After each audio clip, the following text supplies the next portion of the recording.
अथ श्री आदित्यकवचम् श्रीगणेशाय नमः।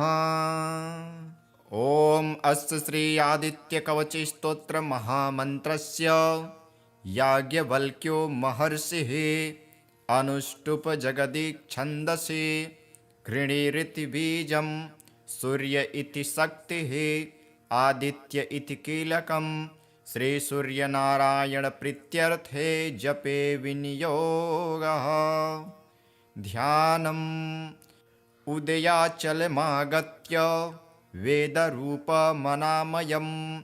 तुष्टावपरया भक्त्या वालखिल्यादिभिर्वृतं देवासुरैः सदा वन्द्यं ग्रहैश्च परिवेष्टितं ध्यायन् स्तुवन् पठन् नाम यस्सूर्यकवचं सदा घृणिः पातु शिरोदेशं सूर्यः फालं च पातु मे आदित्यो लोचने पातु श्रुति पातु प्रभाकरः घ्राणं पातु सदा भानुः आर्कः पातु मुखं तथा जिह्वां पातु जगन्नाथः कण्ठं पातु विभावसुः स्कन्धो ग्रहपतिः पातु भुजौ पातु प्रभाकरः अहस्करः पातु हस्तौ हृदयं पातु भानुमान् मध्यं च पातु सप्ताश्वो नाभिं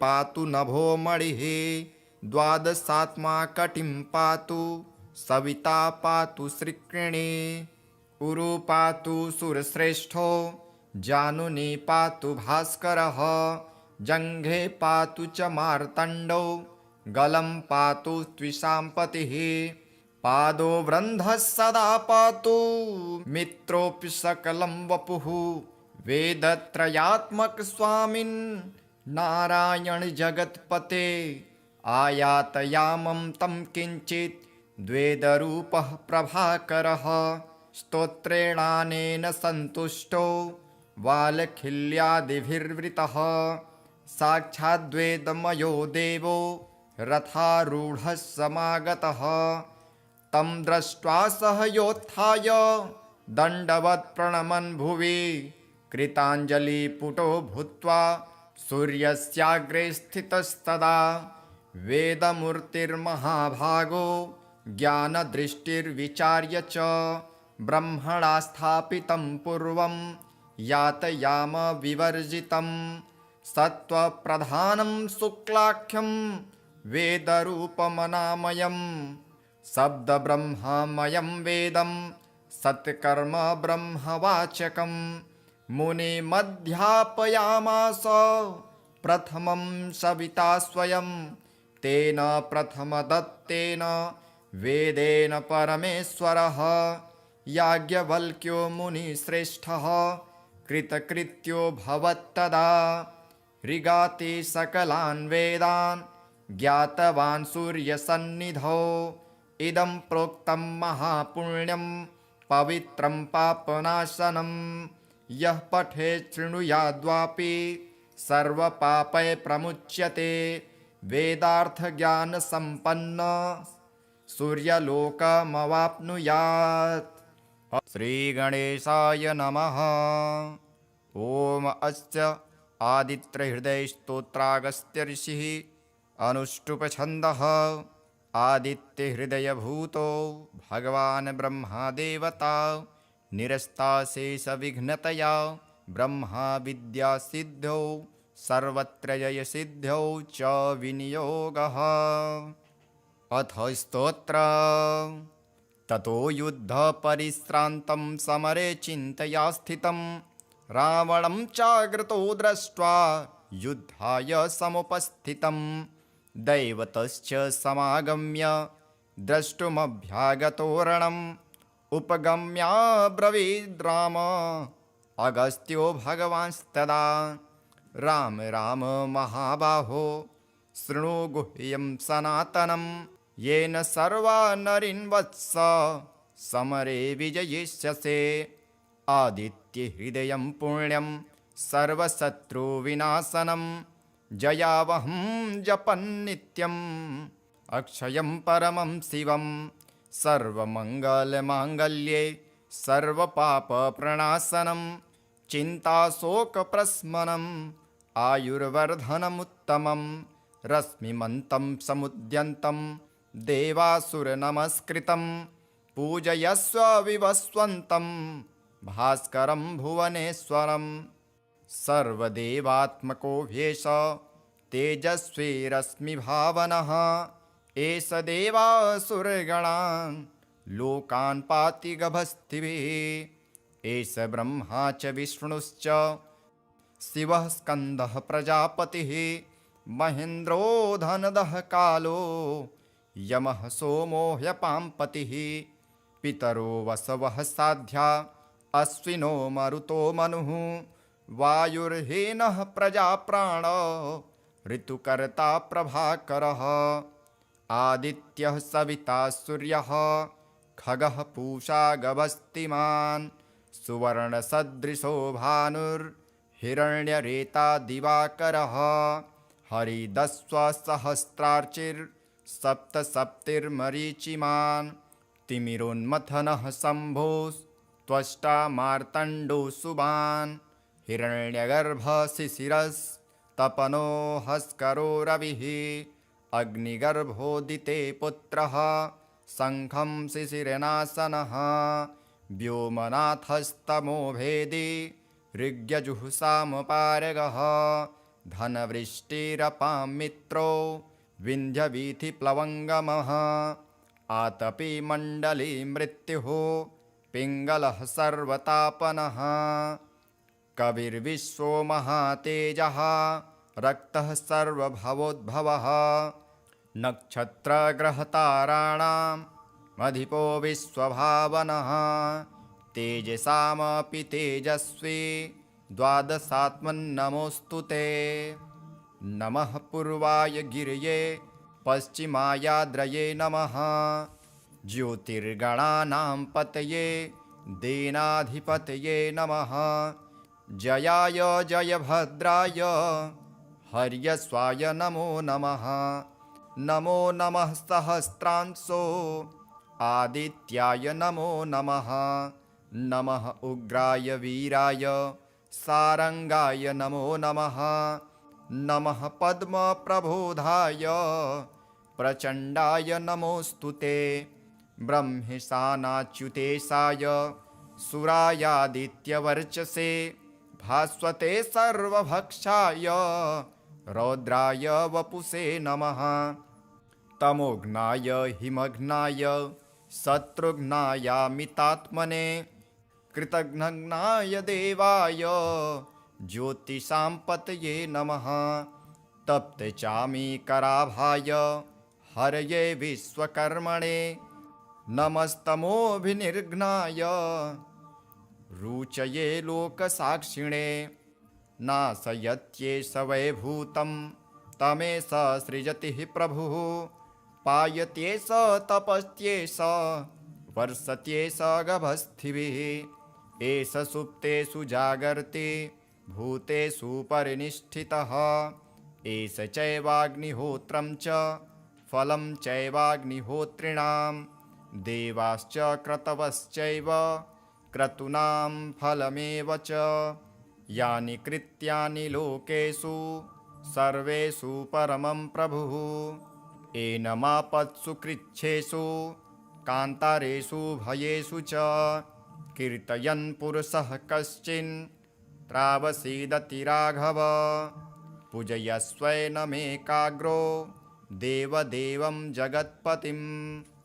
एतत्त्रिगुणितं जप्त्वा युद्धेषु विजयिष्यसि अस्मिन् क्षणे महाबाहो रावणं त्वं जहिष्यसि एवमुक्ता ततो गत्स्यो जगाम स यथागतम् एतच्छ्रुत्वा महातेजा नष्टशोको भवत्तदा धारयामास सुप्रीतो राघव प्रयतात्मवान् आदित्यं प्रेक्ष्य जपत्वेदं परं हर्षमवाप्तवान् तिराचम्य शुचिर्भूत्वा धनुरादाय वीर्यवान् रावणं प्रेक्ष्य हृष्टात्मा जयार्थं समुपागतं सर्वयत्नेन महता वृतस्तस्त्ववधेद्भवत् अथ रविरवदनिरीक्ष्य रामं मुदितमनः परमं प्रभष्यमाणः निशिचरपतिं सक्षयं विदित्वा सुरगणमध्यगतो वचस्त्वरेति। अथ श्री सूर्यकवचम् इन्द्रस्तृणु प्रवक्ष्यामि कवचं परमाद्भुतं यद्धृत्वा मुनयः पूता जीवन्मुक्ताश्च भारते कवचं बिभ्रतो व्याधिर्नभियायाति सन्निधिं यथा दृष्ट्वा वैनतेयं पलायन्ते भुजङ्गमः शुद्धाय गुरुभक्ताय स्वशिष्याय प्रकाशयेत् खलाय परिशिष्याय दत्त्वा मृत्युमवाप्नुयात् जगद्विलक्षणस्याय कवचस्य प्रजापतिः ऋषिश्छन्दश्च गायत्री देवो दिनकरः स्वयं व्याधिप्रणाशि सौन्दर्ये विनियोगः प्रकीर्तितः सद्यो रोगहरं सारं सर्वपापप्रणाशनम् ॐ क्लीं ह्रीं श्रीं सूर्याय स्वाहा मे पातु मस्तकम् अष्टादशाक्षरो मन्त्रः कपालं मे सदावतुः ॐ ह्रीं ह्रीं श्रीं श्रीं सूर्याय स्वाहा मे पातु नासिकाम् चक्षुर्मे पातु सूर्यश्च तारकं च विवर्तनः भास्करो मे धरं पातु दन्तान्दीनकरः सदा प्रचण्डः पातु गण्डं मे मार्ताण्डः कर्णमेव च महीरश्च सदा स्कन्धे जङ्घे पूषा सदावतु वक्षः पातु रविः सस्वन् नाभिं सूर्यः स्वयं सदा कङ्कालं मे सदा पातु सर्वदेव नमस्कृतः कर्णौ पातु सदा वृन्धः पातु पादौ प्रभाकरः विभाकरो मे सर्वाङ्ग पातु सन्ततमीश्वरः इति ते कथितं वत्स कवचं सुमनोहरं जगद्विलक्षणं नाम त्रिजगत्सु सुदुर्लभं पुरदत्तं च मनवे पुलस्येन तु पुष्करे मया दत्तं च तुभ्यं तस्मै कस्मै न देहि भो व्याधितो मुच्यसे त्वं च कवचस्य प्रसादतः भवान् रोगी श्रीमांश्च भविष्यति न संशयः लक्षवर्ष हविष्येण यत्फलं लभते नरः तत्फलं लभते नूनं कवचस्यास्य धारणात् इदं कवचम् अज्ञात्वा यो मूढो भास्करं जयेत् 10 लक्ष प्रजप्तोऽपि मन्त्रसिद्धिर्न जायते। इति श्री ब्रह्मवैवर्तपुराणे बृहस्पतिकृत श्री सूर्यकवचम्। अथ श्री आदित्यकवचम्। श्री गणेशाय नमः। ॐ अस्य श्री आदित्यकवच स्तोत्र महामन्त्रस्य याज्ञवल्क्यो महर्षिः अनुष्टुप जगदीच्छन्दसि घृणीरिति बीजं सूर्य इति शक्तिः आदित्य इति कीलकं श्री सूर्यनारायण प्रीत्यर्थे जपे विनियोगः।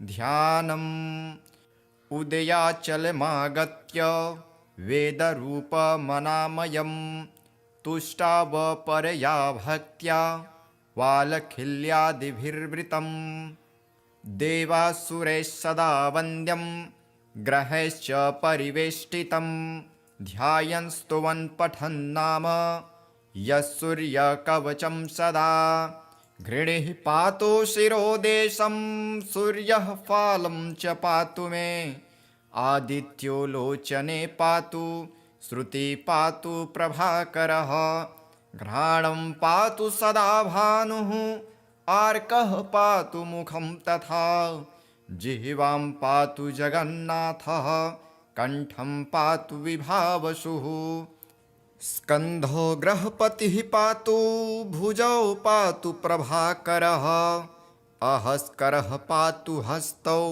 हृदयं पातु भानुमान् मध्यं च पातु सप्ताश्वो नाभिं पातु नभो मणिः द्वादशात्मा कटिं पातु सविता पातु श्रिक्रिणी उरु पातु सुरश्रेष्ठो जानुनी पातु भास्करः जङ्घे पातु च मार्तण्डो गलं पातु त्विषाम्पतिः पादो वृन्धः सदा पातु मित्रोऽपि सकलं वपुः वेदत्रयात्मक स्वामिन् नारायण जगत्पते आयातयामं तं किञ्चित् द्वेदरूपः प्रभाकरः स्तोत्रेणानेन सन्तुष्टो वालखिल्यादिभिर्वृतः साक्षाद्वेदमयो देवो रथारूढः समागतः तं दृष्ट्वा सह योत्थाय दण्डवत् प्रणमन् भुवि कृताञ्जलिपुटो भूत्वा सूर्यस्याग्रे स्थितस्तदा वेदमूर्तिर्महाभागो ज्ञानदृष्टिर्विचार्य च ब्रह्मणा स्थापितं पूर्वं यातयाम विवर्जितं सत्त्वप्रधानं शुक्लाख्यं वेदरूपमनामयं शब्दब्रह्ममयं वेदं सत्कर्म ब्रह्मवाचकं मुनिमध्यापयामास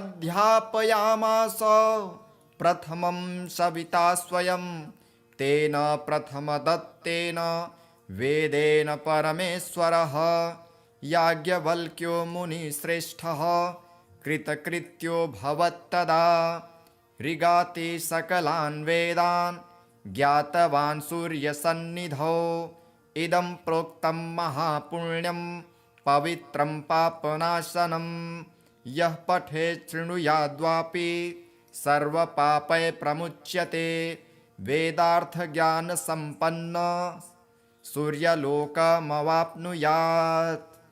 श्रीगणेशाय नमः। ॐ अस्य आदित्यहृदयस्तोत्रागस्त्य ऋषिः अनुष्टुप्छन्दः आदित्यहृदयभूतो भगवान् ब्रह्मदेवता निरस्ताशेषविघ्नतया ब्रह्मा विद्यासिद्ध्यौ सर्वत्र जयसिद्ध्यौ च विनियोगः। अथ स्तोत्र ततो युद्धपरिश्रान्तं समरे चिन्तया स्थितं रावणं चाग्रतो दृष्ट्वा युद्धाय समुपस्थितं दैवतश्च समागम्य द्रष्टुमभ्यागतो रणम् उपगम्याब्रवीद् राम अगस्त्यो भगवांस्तदा राम राम महाबाहो शृणु गुह्यं सनातनं येन सर्वा नरीन् वत्स समरे विजयिष्यसे आदित्यहृदयं पुण्यं सर्वशत्रुविनाशनं जयावहं जपन्नित्यम् अक्षयं परमं शिवं सर्वमङ्गलमाङ्गल्ये सर्वपापप्रणाशनं चिन्ताशोकप्रशमनम् आयुर्वर्धनमुत्तमं रश्मिमन्तं समुद्यन्तं देवासुरनमस्कृतं पूजयस्व विवस्वन्तं भास्करं भुवनेश्वरं सर्वदेवात्मको ह्येष तेजस्वी रश्मिभावनः एष देवासुरगणान् लोकान् पाति गभस्तिभिः एष ब्रह्मा च विष्णुश्च शिवः स्कन्दः प्रजापतिः महेन्द्रो धनदः कालो यमः सोमो ह्यपाम्पतिः पितरो वसवः साध्या अश्विनो मरुतो मनुः वायुर्हीनः प्रजाप्राण ऋतुकर्ता प्रभाकरः आदित्यः सविता सूर्यः खगः पूषा गभस्तिमान् सुवर्णसदृशो भानुर्हिरण्यरेता दिवाकरः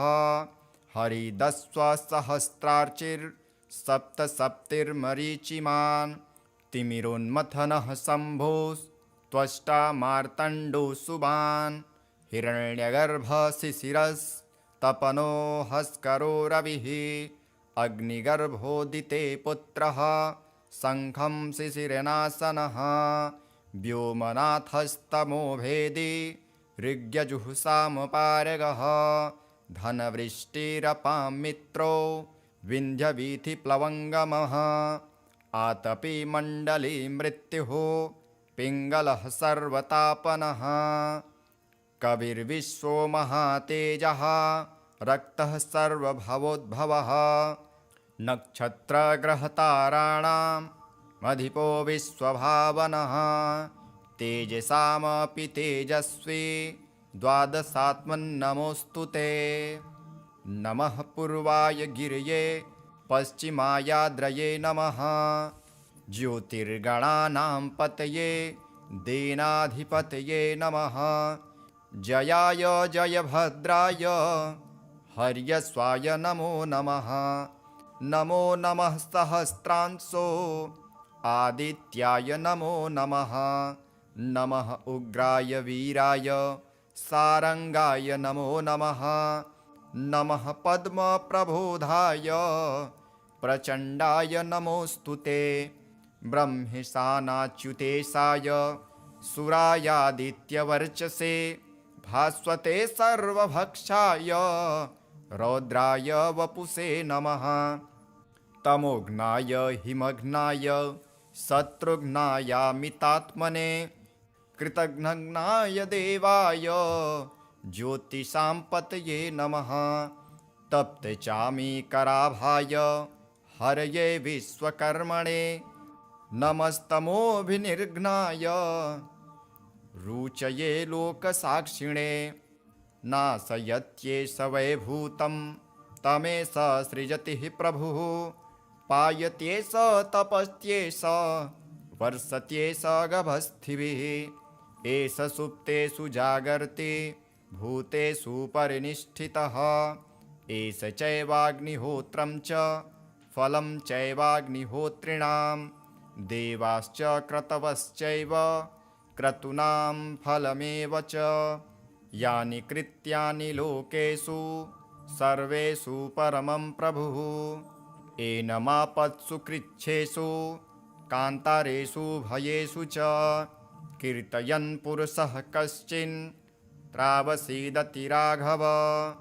पूजयस्वैनमेकाग्रो देवदेवं जगत्पतिम् एतत्त्रिगुणितं जप्त्वा युद्धेषु विजयिष्यसि अस्मिन् क्षणे महाबाहो रावणं त्वं जहिष्यसि एवमुक्ता ततो गत्स्यो जगाम स यथागतम् एतच्छ्रुत्वा महातेजा नष्टशोको भवत्तदा धारयामास सुप्रीतो राघव प्रयतात्मवान् आदित्यं प्रेक्ष्य जपत्वेदं परं हर्षमवाप्तवान् तिराचम्य शुचिर्भूत्वा धनुरादाय वीर्यवान् रावणं प्रेक्ष्य हष्टात्मा जयार्थं समुपागतम् सर्वयत्नेन महता वृतस्तस्त्ववधेद्भवत् अथ रविरवदनिरीक्ष्य रामं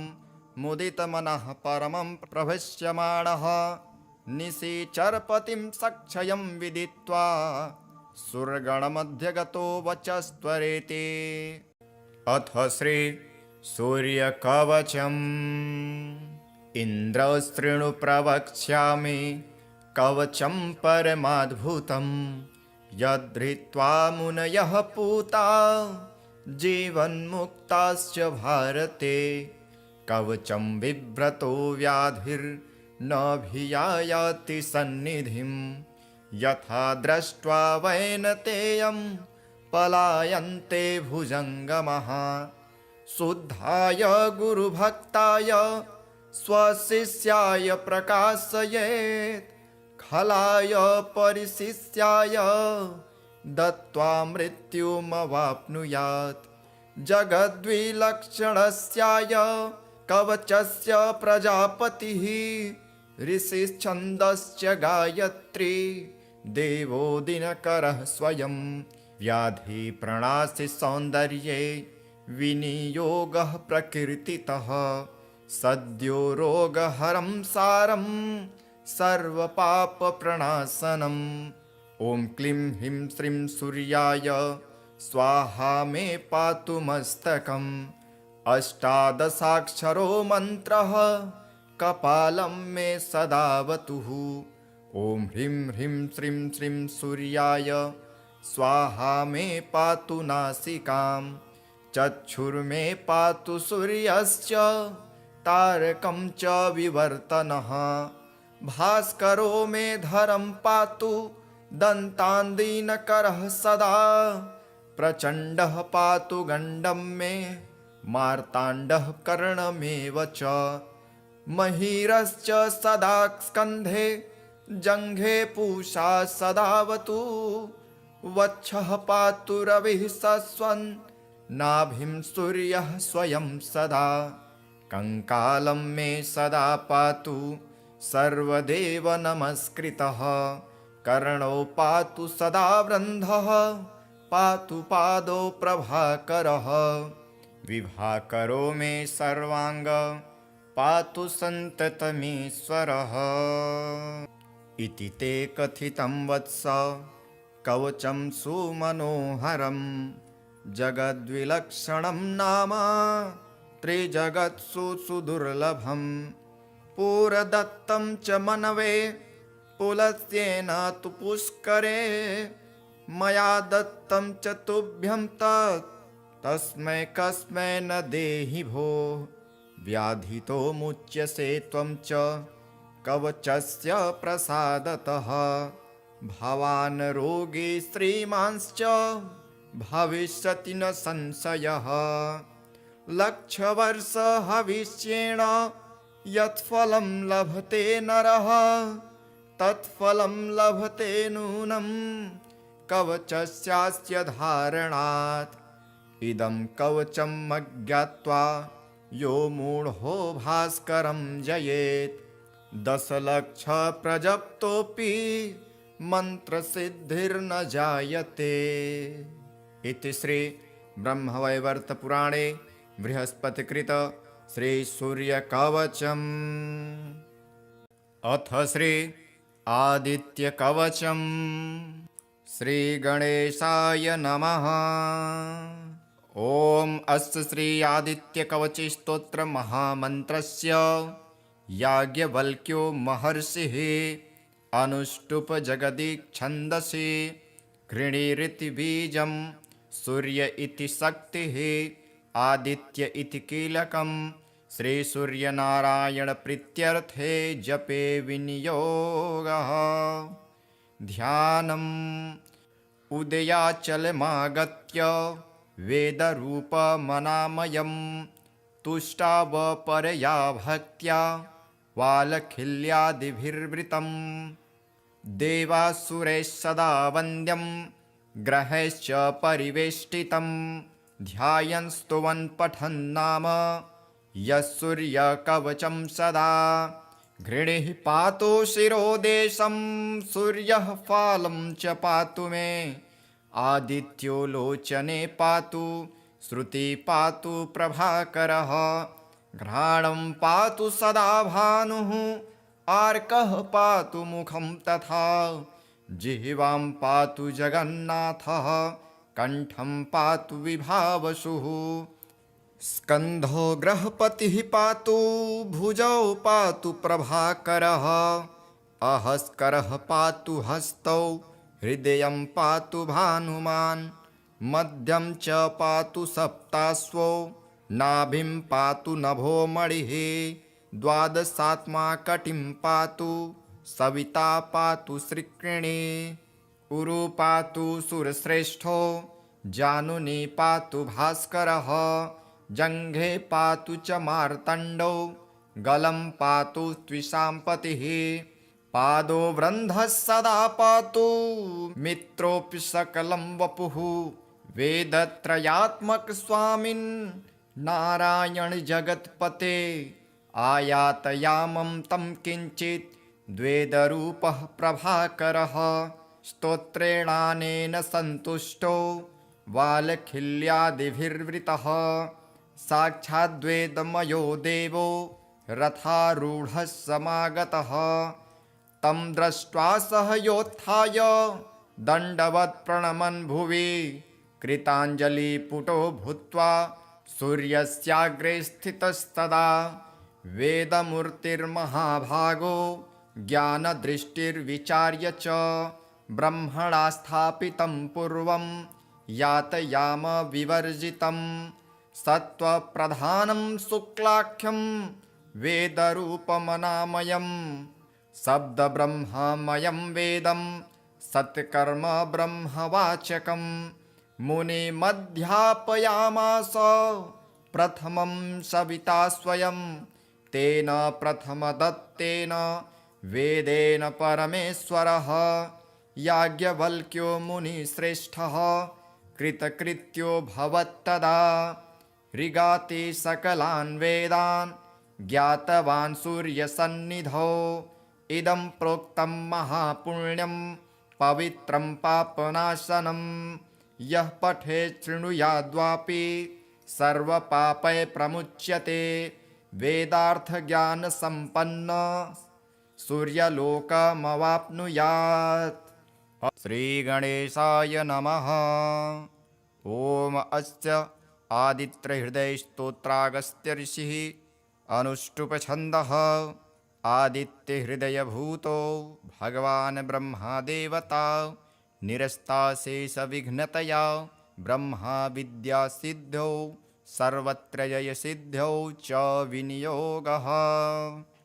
अथ स्तोत्र ततो युद्धपरिश्रान्तं समरे चिन्तया स्थितं रावणं चाग्रतो दृष्ट्वा युद्धाय समुपस्थितं दैवतश्च समागम्य द्रष्टुमभ्यागतो रणम् उपगम्याब्रवीद् राम अगस्त्यो भगवांस्तदा राम राम महाबाहो शृणु गुह्यं सनातनं येन सर्वा नरीन् वत्स समरे विजयिष्यसे आदित्यहृदयं पुण्यं सर्वशत्रुविनाशनं जयावहं जपन्नित्यम् अक्षयं परमं शिवं सर्वमङ्गलमाङ्गल्ये सर्वपापप्रणाशनं चिन्ताशोकप्रशमनम् आयुर्वर्धनमुत्तमं रश्मिमन्तं समुद्यन्तं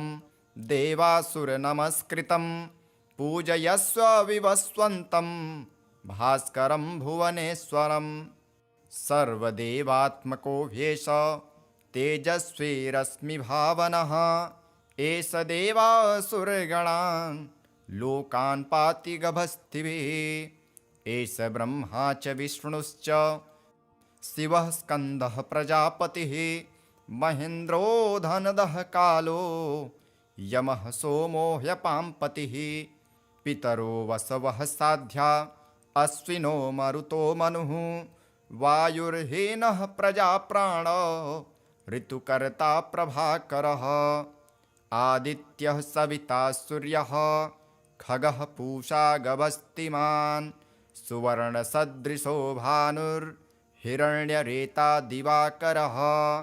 हरिदस्वसहस्रार्चिर्सप्तसप्तिर्मरीचिमान् तिमिरोन्मथनः शम्भोस्त्वष्टा मार्तण्डो सुबान् हिरण्यगर्भशिशिरस्तपनो हस्करो रविः अग्निगर्भोदिते पुत्रः शङ्खं शिशिरनाशनः व्योमनाथस्तमो भेदी ऋग्यजुःसामपारगः धनवृष्टिरपां मित्रो विन्ध्यवीथिप्लवङ्गमः आतपी मण्डली मृत्युः पिङ्गलः सर्वतापनः कविर्विश्वो महातेजः रक्तः सर्वभवोद्भवः नक्षत्रग्रहताराणाम् अधिपो विश्वभावनः तेजसामपि तेजस्वी द्वादशात्मन्नमोऽस्तु ते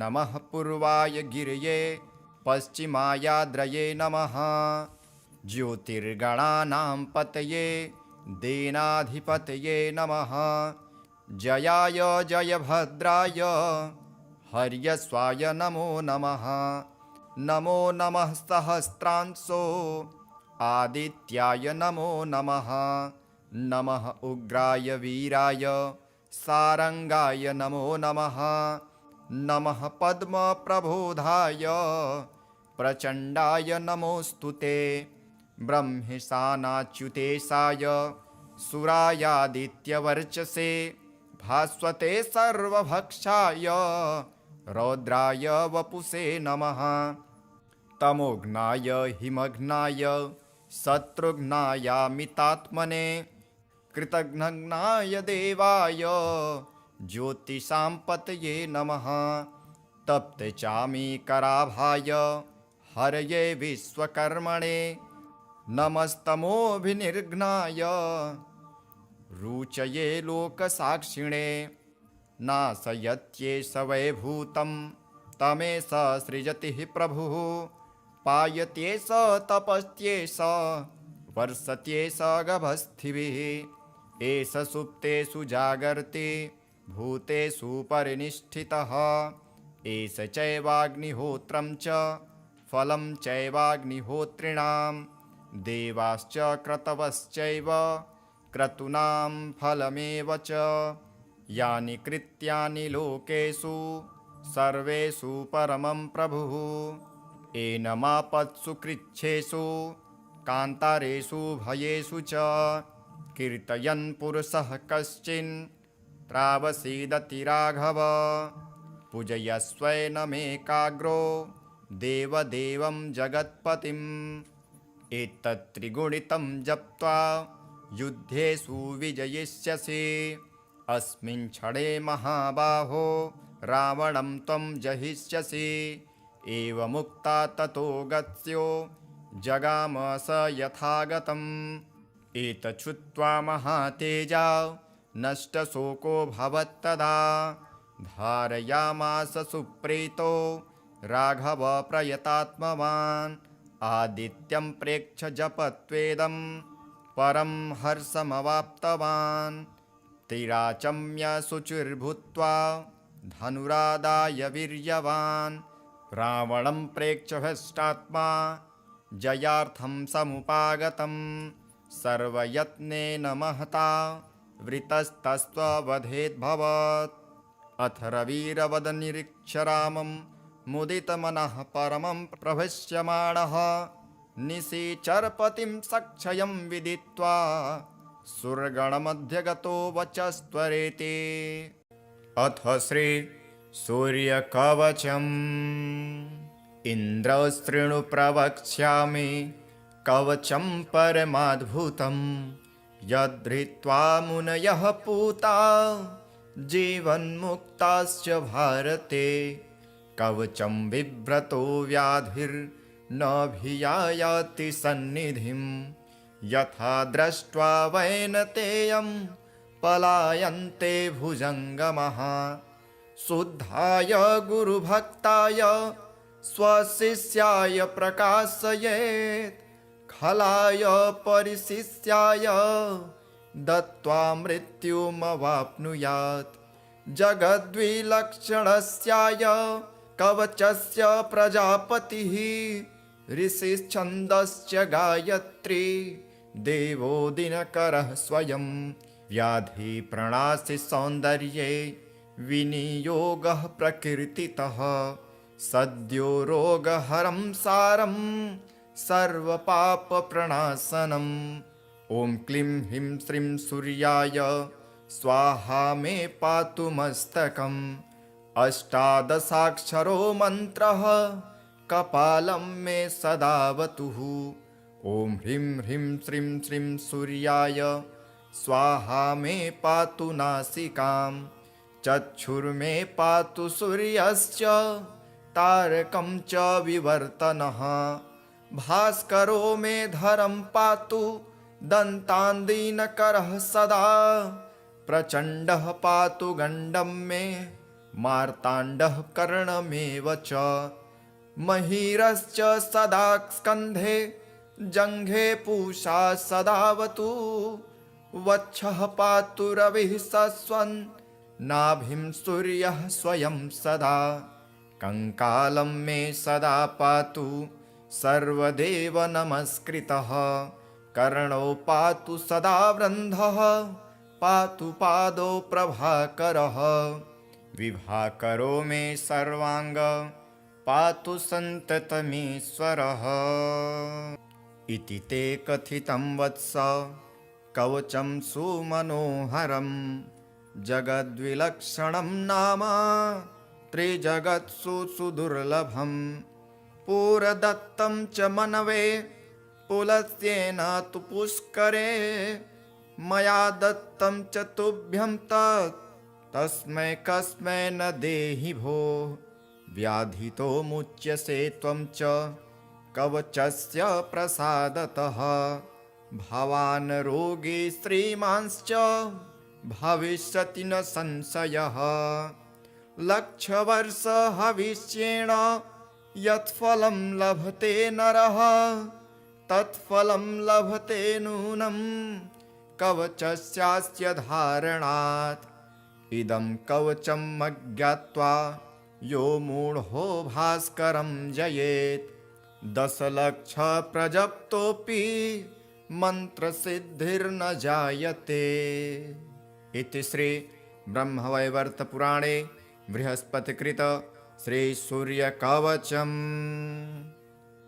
अथ श्री आदित्यकवचम्। श्री गणेशाय नमः। ओम अस्य श्री आदित्यकवच स्तोत्र महामन्त्रस्य याज्ञवल्क्यो महर्षिः अनुष्टुप जगदीच्छन्दसि घृणीरिति बीजं सूर्य इति शक्तिः आदित्य इति कीलकं श्री सूर्यनारायण प्रीत्यर्थे जपे विनियोगः। ध्यानम् उदयाचलमागत्य वेदरूपमनामयं तुष्टावपरया भक्त्या वालखिल्यादिभिर्वृतं देवासुरैः सदा वन्द्यं ग्रहैश्च परिवेष्टितं ध्यायन् स्तुवन् पठन् नाम यः सूर्यकवचं सदा घृणिः पातु शिरोदेशं सूर्यः फालं च पातु मे आदित्यो लोचने पातु श्रुति पातु प्रभाकरः घ्राणं पातु सदा भानुः आर्कः पातु मुखं तथा जिह्वां पातु जगन्नाथः कण्ठं पातु विभावसुः स्कन्धो ग्रहपतिः पातु भुजौ पातु प्रभाकरः अहस्करः पातु हस्तौ हृदयं पातु भानुमान् मध्यं च पातु सप्ताश्वो नाभिं पातु नभो मणिः द्वादशात्मा कटिं पातु सविता पातु श्रीकृणी उरु पातु सुरश्रेष्ठो जानुनी पातु भास्करः जङ्घे पातु च मार्तण्डो गलं पातु त्विषाम्पतिः पादो वृन्धः सदा पातु मित्रोऽपि सकलं वपुः वेदत्रयात्मक स्वामिन् नारायण जगत्पते आयातयामं तं किञ्चित् द्वेदरूपः प्रभाकरः स्तोत्रेणानेन सन्तुष्टो वालखिल्यादिभिर्वृतः साक्षाद्वेदमयो देवो रथारूढः समागतः तं दृष्ट्वा सह योत्थाय दण्डवत् प्रणमन् भुवि कृताञ्जलिपुटो भूत्वा सूर्यस्याग्रे स्थितस्तदा वेदमूर्तिर्महाभागो ज्ञानदृष्टिर्विचार्य च ब्रह्मणा स्थापितं पूर्वं यातयाम विवर्जितं सत्त्वप्रधानं शुक्लाख्यं वेदरूपमनामयं शब्दब्रह्ममयं वेदं सत्कर्म ब्रह्मवाचकं मुनिमध्यापयामास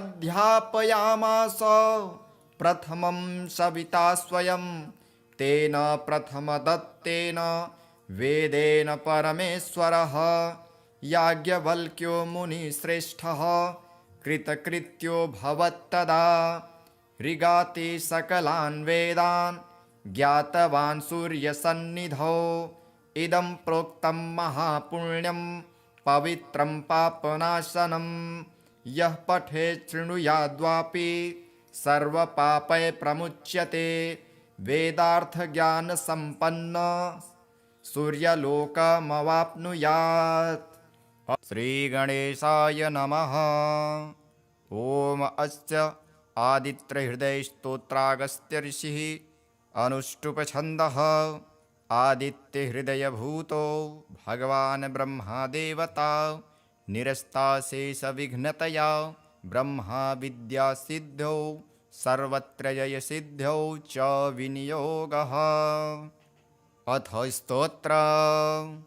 ततो युद्धपरिश्रान्तं समरे चिन्तया स्थितं रावणं चाग्रतो दृष्ट्वा युद्धाय समुपस्थितं दैवतश्च समागम्य द्रष्टुमभ्यागतो रणम् उपगम्याब्रवीद् राम अगस्त्यो भगवांस्तदा राम राम महाबाहो शृणु गुह्यं सनातनं येन सर्वा नरीन् वत्स समरे विजयिष्यसे आदित्यहृदयं पुण्यं सर्वशत्रुविनाशनं जयावहं जपन्नित्यम् अक्षयं परमं शिवं सर्वमङ्गलमाङ्गल्ये सर्वपापप्रणाशनं चिन्ताशोकप्रशमनम् आयुर्वर्धनमुत्तमं रश्मिमन्तं समुद्यन्तं देवासुरनमस्कृतं पूजयस्व विवस्वन्तं भास्करं भुवनेश्वरं सर्वदेवात्मको ह्येष तेजस्वी रश्मिभावनः एष देवासुरगणान् लोकान् पाति गभस्तिभिः एष ब्रह्मा च विष्णुश्च शिवः स्कन्दः प्रजापतिः महेन्द्रो धनदः कालो यमः सोमो ह्यपाम्पतिः पितरो वसवः साध्या अश्विनो मरुतो मनुः वायुर्हीनः प्रजाप्राण ऋतुकर्ता प्रभाकरः आदित्यः सविता सूर्यः खगः पूषा गभस्तिमान् सुवर्णसदृशो भानुर्हिरण्यरेता दिवाकरः हरिदस्वसहस्रार्चिर्सप्तसप्तिर्मरीचिमान् तिमिरोन्मथनः शम्भोस्त्वष्टा मार्तण्डो सुबान् हिरण्यगर्भशिशिरस्तपनो हस्करो रविः अग्निगर्भोदिते पुत्रः शङ्खं शिशिरनाशनः व्योमनाथस्तमो भेदी ऋग्यजुःसामपारगः धनवृष्टिरपां मित्रो विन्ध्यवीथिप्लवङ्गमः आतपी मण्डली मृत्युः पिङ्गलः सर्वतापनः कविर्विश्वो महातेजः रक्तः सर्वभवोद्भवः नक्षत्रग्रहताराणाम् अधिपो विश्वभावनः तेजसामपि तेजस्वी द्वादशात्मन्नमोऽस्तु ते नमः पूर्वाय गिरये पश्चिमायाद्रये नमः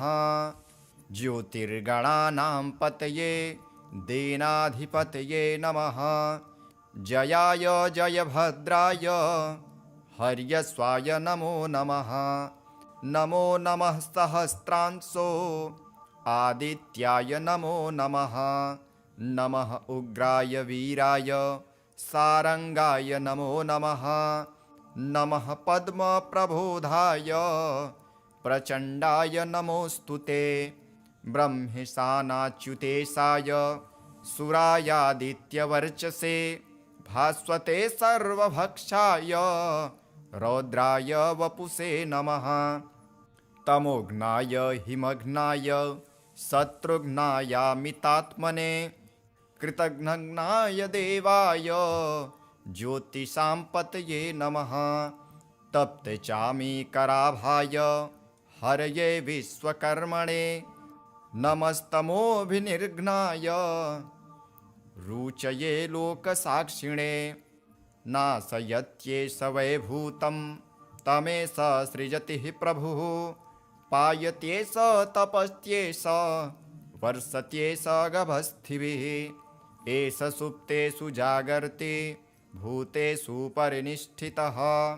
एष चैवाग्निहोत्रं च फलं चैवाग्निहोत्रिणां। देवाश्च क्रतवश्चैव क्रतूनां फलमेव च। यानि कृत्यानि लोकेषु सर्वेषु परमं प्रभुः। एनमापत्सु कृच्छ्रेषु कान्तारेषु भयेषु च। कीर्तयन् पुरुषः कश्चिन् त्रावसीदति राघव। पूजयस्वैनमेकाग्रो देवदेवं जगत्पतिम्। एतत्त्रिगुणितं जप्त्वा युद्धेषु विजयिष्यसि। अस्मिन् क्षणे महाबाहो रावणं त्वं जहिष्यसि। एवमुक्ता ततो गत्स्यो जगाम स यथागतम्। एतच्छ्रुत्वा महातेजा नष्टशोको भवत्तदा। धारयामास सुप्रीतो राघव प्रयतात्मवान्। आदित्यं प्रेक्ष्य जपत्वेदं परं हर्षमवाप्तवान्। तिराचम्य शुचिर्भूत्वा धनुरादाय वीर्यवान्। रावणं प्रेक्ष्य हृष्टात्मा जयार्थं समुपागतम्। सर्वयत्नेन महता वृतस्तस्त्ववधेद्भवत्। अथ रविरवदनिरीक्ष्य रामं मुदितमनः परमं प्रभष्यमाणः। निशिचरपतिं सक्षयं विदित्वा सुरगणमध्यगतो वचस्त्वरेति। अथ श्री सूर्यकवचम्। इन्द्रशृणु प्रवक्ष्यामि कवचं परमाद्भुतं। यद्धृत्वा मुनयः पूता जीवन्मुक्ताश्च भारते। कवचं बिभ्रतो व्याधिर्नभियायाति सन्निधिम्। यथा दृष्ट्वा वैनतेयं पलायन्ते भुजङ्गमः। शुद्धाय गुरुभक्ताय स्वशिष्याय प्रकाशयेत्। खलाय परिशिष्याय दत्त्वा मृत्युमवाप्नुयात्। जगद्विलक्षणस्याय कवचस्य प्रजापतिः। ऋषिश्छन्दश्च गायत्री देवो दिनकरः स्वयं। व्याधिप्रणाशि सौन्दर्ये विनियोगः प्रकीर्तितः। सद्यो रोगहरं सारं सर्वपापप्रणाशनम्। ॐ क्लीं ह्रीं श्रीं सूर्याय स्वाहा मे पातु मस्तकम्। अष्टादशाक्षरो मन्त्रः कपालं मे सदावतुः। ॐ ह्रीं ह्रीं श्रीं श्रीं सूर्याय स्वाहा मे पातु नासिकां। चक्षुर्मे पातु सूर्यश्च तारकं च विवर्तनः। भास्करो मे धरं पातु दन्तान्दीनकरः सदा। प्रचण्डः पातु गण्डं मे मार्ताण्डः कर्णमेव च। महिरश्च सदा स्कन्धे जङ्घे पूषा सदावतु। वक्षः पातु रविः सस्वन् नाभिं सूर्यः स्वयं सदा। कङ्कालं मे सदा पातु सर्वदेव नमस्कृतः। कर्णौ पातु सदा वृन्धः पातु पादौ प्रभाकरः। विभाकरो मे सर्वाङ्ग पातु सन्ततमीश्वरः। इति ते कथितं वत्स कवचं सुमनोहरं। जगद्विलक्षणं नाम त्रिजगत्सु सुदुर्लभं पुरदत्तं च मनवे पुलस्येन तु पुष्करे मया दत्तं च तुभ्यं तस्मै कस्मै न देहि भो व्याधितो मुच्यसे त्वं च कवचस्य प्रसादतः भवान् रोगी श्रीमांश्च भविष्यति न संशयः लक्षवर्ष हविष्येण यत्फलं लभते नरः तत्फलं लभते नूनं कवचस्यास्य धारणात् इदं कवचं अज्ञात्वा यो मूढो भास्करं जयेत् 10 लक्ष प्रजप्तोऽपि मंत्रसिद्धिर्न जायते। इति श्री ब्रह्मवैवर्तपुराणे बृहस्पतिकृत श्री सूर्यकवचम्। अथ श्री आदित्यकवचम्। श्री गणेशाय नमः। ओम अस्य श्री आदित्यकवच स्तोत्र महामन्त्रस्य याज्ञवल्क्यो महर्षिः अनुष्टुप जगदीच्छन्दसि घृणीरिति बीजं सूर्य इति शक्तिः आदित्य इति कीलकं श्री सूर्यनारायण प्रीत्यर्थे जपे विनियोगः। ध्यानम् उदयाचलमागत्य वेदरूपमनामयं तुष्टावपरया भक्त्या वालखिल्यादिभिर्वृतं देवासुरैः सदा वन्द्यं ग्रहैश्च परिवेष्टितं ध्यायन् स्तुवन् पठन् नाम यः सूर्यकवचं सदा घृणिः पातु शिरोदेशं सूर्यः फालं च पातु मे आदित्यो लोचने पातु श्रुति पातु प्रभाकरः घ्राणं पातु सदा भानुः आर्कः पातु मुखं तथा जिह्वां पातु जगन्नाथः कंठं पातु विभावसुः स्कन्धो ग्रहपतिः पातु भुजौ पातु प्रभाकरः अहस्करः पातु हस्तौ हृदयं पातु भानुमान् मध्यं च पातु सप्ताश्वो नाभिं पातु नभो मणिः द्वादशात्मा कटिं पातु सविता पातु श्रीकृणी उरु पातु सुरश्रेष्ठो जानुनी पातु भास्करः जङ्घे पातु च मार्तण्डो गलं पातु त्विषाम्पतिः पादो वृन्धः सदा पातु मित्रोऽपि सकलं वपुः वेदत्रयात्मक स्वामिन् नारायण जगत्पते आयातयामं तं किञ्चित् द्वेदरूपः प्रभाकरः स्तोत्रेणानेन सन्तुष्टो वालखिल्यादिभिर्वृतः साक्षाद्वेदमयो देवो रथारूढः समागतः तं दृष्ट्वा सह योत्थाय दण्डवत् प्रणमन् भुवि कृताञ्जलिपुटो भूत्वा सूर्यस्याग्रे स्थितस्तदा वेदमूर्तिर्महाभागो ज्ञानदृष्टिर्विचार्य च ब्रह्मणा स्थापितं पूर्वं यातयाम विवर्जितं सत्त्वप्रधानं शुक्लाख्यं वेदरूपमनामयं शब्दब्रह्ममयं वेदं सत्कर्म ब्रह्मवाचकं मुनिमध्यापयामास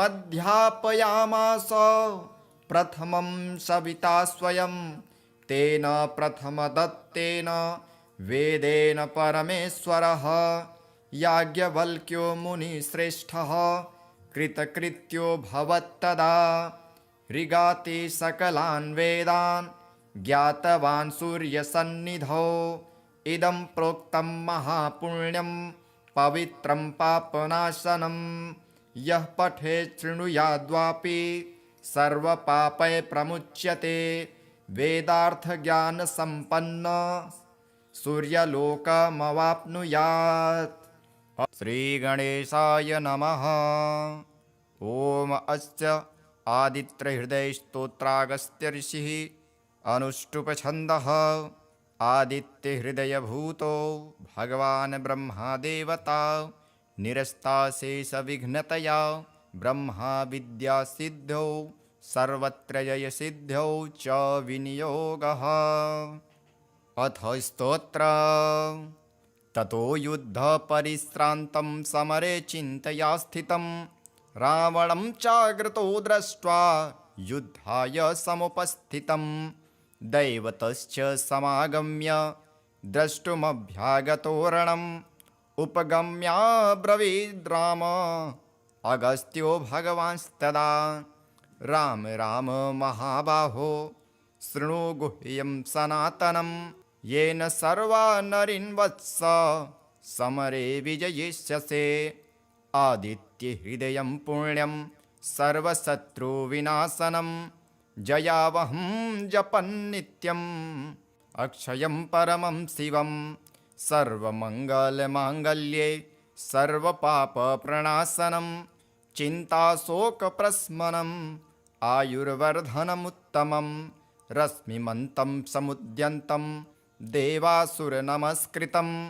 पूजयस्व विवस्वन्तं भास्करं भुवनेश्वरं सर्वदेवात्मको ह्येष तेजस्वी रश्मिभावनः एष देवासुरगणान् लोकान् पाति गभस्तिभिः एष ब्रह्मा च विष्णुश्च शिवः स्कन्दः प्रजापतिः महेन्द्रो धनदः कालो यमः सोमो ह्यपाम्पतिः पितरो वसवः साध्या अश्विनो मरुतो मनुः वायुर्हीनः प्रजाप्राण ऋतुकर्ता प्रभाकरः आदित्यः सविता सूर्यः खगः पूषा गभस्तिमान् सुवर्णसदृशो भानुर्हिरण्यरेता दिवाकरः हरिदस्वसहस्रार्चिर्सप्तसप्तिर्मरीचिमान्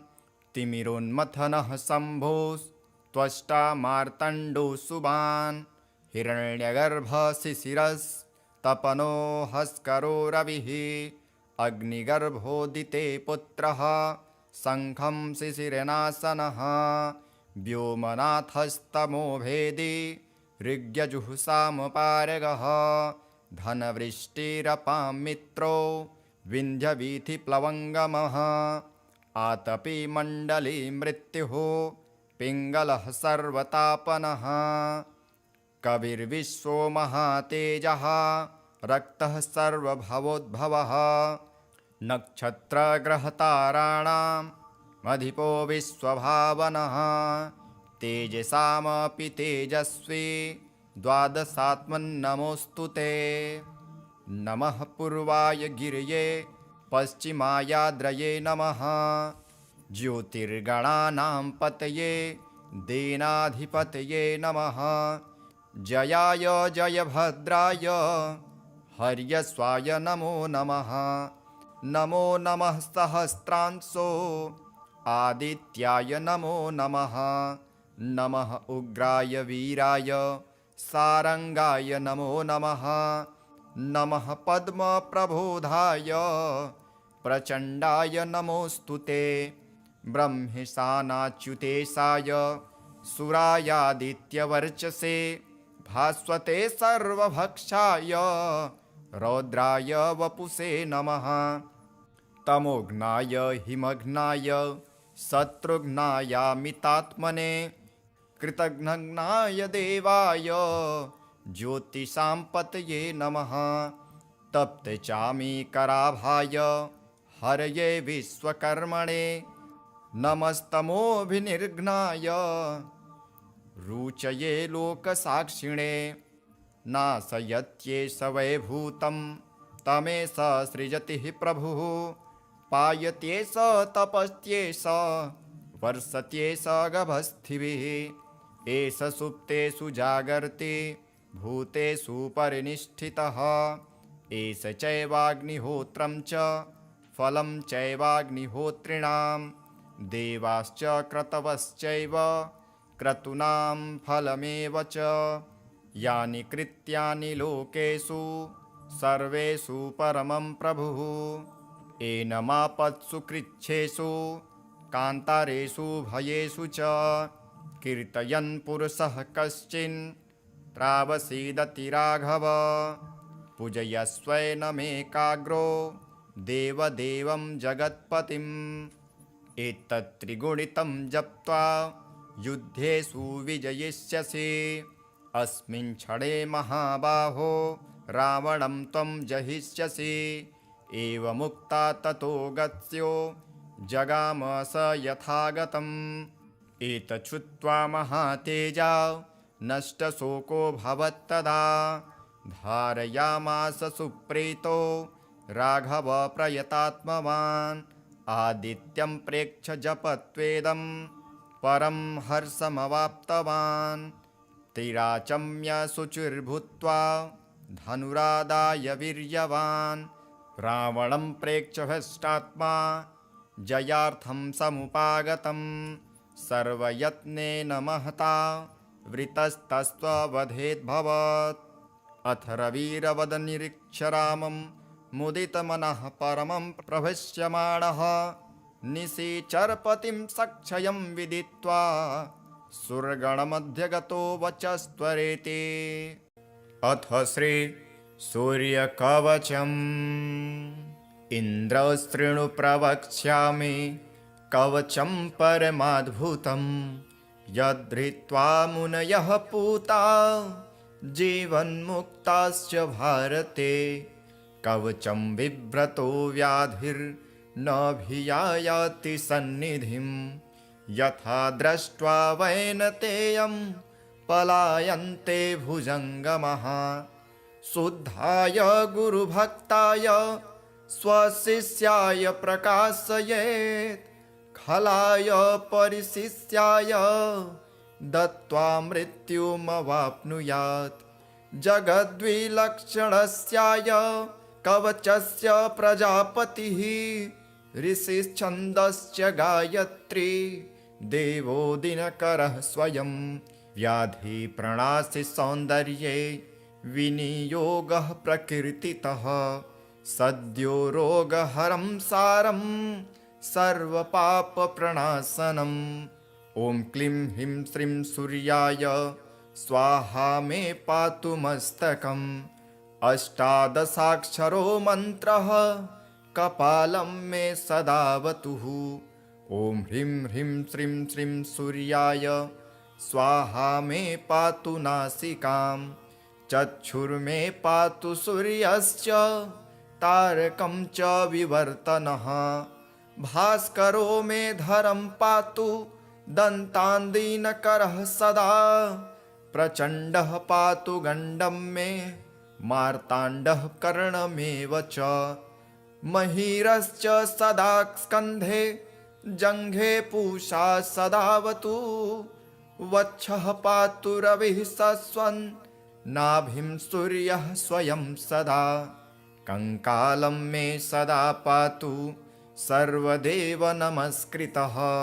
कर्णौ पातु सदा वृन्धः पातु पादौ प्रभाकरः। विभाकरो मे सर्वाङ्ग पातु सन्ततमीश्वरः। इति ते कथितं वत्स कवचं सुमनोहरं। जगद्विलक्षणं नाम त्रिजगत्सु सुदुर्लभं। पुरदत्तं च मनवे पुलस्त्येन तु पुष्करे। मया दत्तं च तुभ्यं तस्मै कस्मै न देहि भो। व्याधितो मुच्यसे त्वं च कवचस्य प्रसादतः। भवान् रोगी श्रीमांश्च भविष्यति न संशयः। लक्षवर्ष हविष्येण यत्फलं लभते नरः। तत्फलं लभते नूनं कवचस्यास्य धारणात्। इदं कवचम् अज्ञात्वा यो मूढो भास्करं जयेत्। 10 लक्ष प्रजप्तोऽपि मन्त्रसिद्धिर्न जायते। इति श्री ब्रह्मवैवर्तपुराणे बृहस्पतिकृत श्रीसूर्यकवचम्।